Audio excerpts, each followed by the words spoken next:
नहीं, बहुत अच्छी किसान के लिए, मजदूर के लिए, महिलाओं के लिए, युवाओं के लिए हमारी योजनाएं हैं।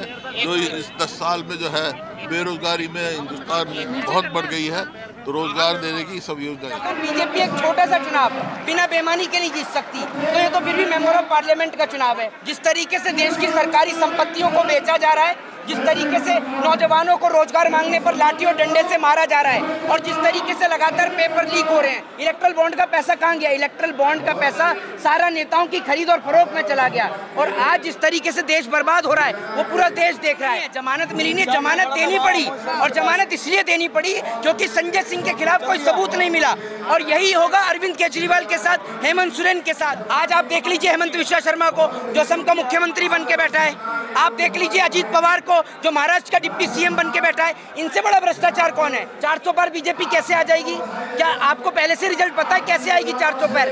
बहन बेटियों की इज्जत और आबरू लुटवा रहे हो इसलिए 400 पार आएगी। मणिपुर में महिलाओं को निर्वस्त्र घुमाया जा रहा है इसलिए 400 पार आएगी।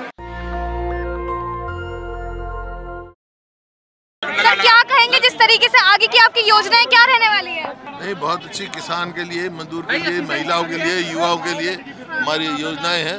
जो इस 10 साल में जो है बेरोजगारी में हिंदुस्तान में बहुत बढ़ गई है, तो रोजगार देने की सब योजनाएं। लेकिन इस तरीके से बोला जा रहा है भाजपा सरकार द्वारा अब की बार 400 पार का जो नारा दिया जा रहा है उसको लेके आप क्या कहेंगे? नारा कोई कुछ भी दे सकता है, लेकिन लोग फैसला करेंगे। आप देख रहे हैं, इसमें प्रत्यक्ष प्रमाण की जरूरत नहीं, भाजपा गई। देखिए, एक बात मैं आपको बताता हूँ, इतनी भीड़ को देख के आपको अंदाजा ही लग गया होगा कि भारतीय जनता पार्टी का पूरे देश से सुपड़ा साफ होने वाला है। जिस तरीके से देश के अंदर बढ़ती महंगाई, महिलाओं के ऊपर होता अत्याचार पूरे देश को नजर आ रहा है, और जिस तरीके से आज उत्तर प्रदेश के अंदर जंगल राज चल रहा है वो पूरा देश देख रहा है। जिस तरीके से महिलाओं की, बहन बेटियों की इज्जत और आबरू लुट रही है, लेकिन जिस तरीके से भारतीय जनता पार्टी के तमाम नेता, मैं आपको बता देना चाहता हूँ, बीजेपी एक छोटा सा चुनाव बिना बेईमानी के नहीं जीत सकती, तो ये तो फिर भी मेंबर ऑफ पार्लियामेंट का चुनाव है। आप ये सोच लीजिए कि बीजेपी ने एक छोटा सा चुनाव, जो चंडीगढ़ मेयर का चुनाव था, जब उसमें धांधली करी, अगर सुप्रीम कोर्ट नहीं होता तो वहां पर भी बीजेपी बेईमानी से जीत जाती। तो बीजेपी एक छोटा सा चुनाव भी बिना बेईमानी के नहीं जीत सकती, ये बात मैं आपको बता दूं। और बीजेपी के पास सिर्फ एक ही मुद्दा है, हिंदू और मुसलमान का, उसके सिवा कोई और मुद्दा नहीं है। ये बात आप याद रखिए। क्या जरूरत पड़ गई? ये गठबंधन आप ये समझ लीजिए एक देश को बचाने की एक लड़ाई है। जिस तरीके से देश की सरकारी संपत्तियों को बेचा जा रहा है, जिस तरीके से नौजवानों को रोजगार मांगने पर लाठी और डंडे से मारा जा रहा है, और जिस तरीके से लगातार पेपर लीक हो रहे हैं, तो गठबंधन इसलिए बनाए कि ताकि जिस तरीके से हमारे देश की जो भारतीय जनता पार्टी है उसको सरकार से आउट किया जा सके, इसलिए गठबंधन बनाया गया है। देखिए, केजरीवाल को दिल्ली की जनता ने चुना, और जिस तरीके से दिल्ली की जनता के चुने हुए मुख्यमंत्री को जिस तरीके से ईडी ने उठाकर जेल के अंदर बंद कर दिया, लेकिन मैं आपको एक बात बता दूं, दिल्ली के मुख्यमंत्री जल्दी जेल से बाहर नजर आएंगे, क्योंकि उनके खिलाफ कोई भी सबूत नहीं है। जिस तरीके से कोर्ट ने, आप सबके सामने आपने कोर्ट ने देखा कि संजय सिंह को जमानत दी, क्योंकि ईडी के पास संजय सिंह के खिलाफ भी कोई सबूत नहीं था।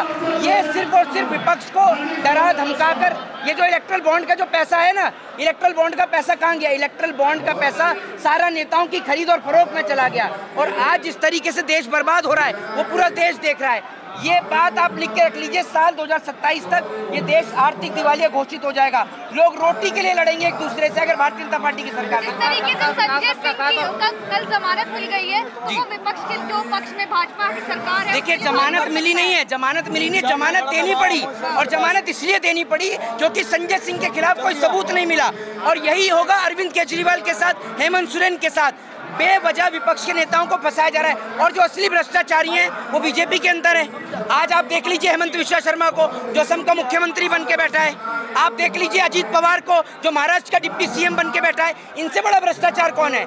इन्होंने देश को बेचने में कोई कसर नहीं छोड़ी। भाजपा के लिए जमानत भारी पड़ सकती है? जी, भाजपा के लिए संजय सिंह की जमानत भारी बिल्कुल भारी पड़ सकती है। क्यों भारी नहीं पड़ेगी? आपको एक बात बता दूं, शेर अगर पिंजरे में कैद हो तो कुत्ते भी भौंकते हैं उस पर, ये याद रखिए। और जब शेर बाहर आता है तो दुगनी ताकत के साथ हमला करता है। तो संजय सिंह वापस से विधानसभा में, राज्यसभा सांसद है, पार्लियामेंट के अंदर दोबारा से बोलेंगे। 400 पार, इस बार 400 पार। बीजेपी का नारा है 400 पार महंगाई होगी, 400 पार बेरोजगारी होगी और 400 पार कर्जा होगा इस देश में। 400 पार बीजेपी कैसे आ जाएगी?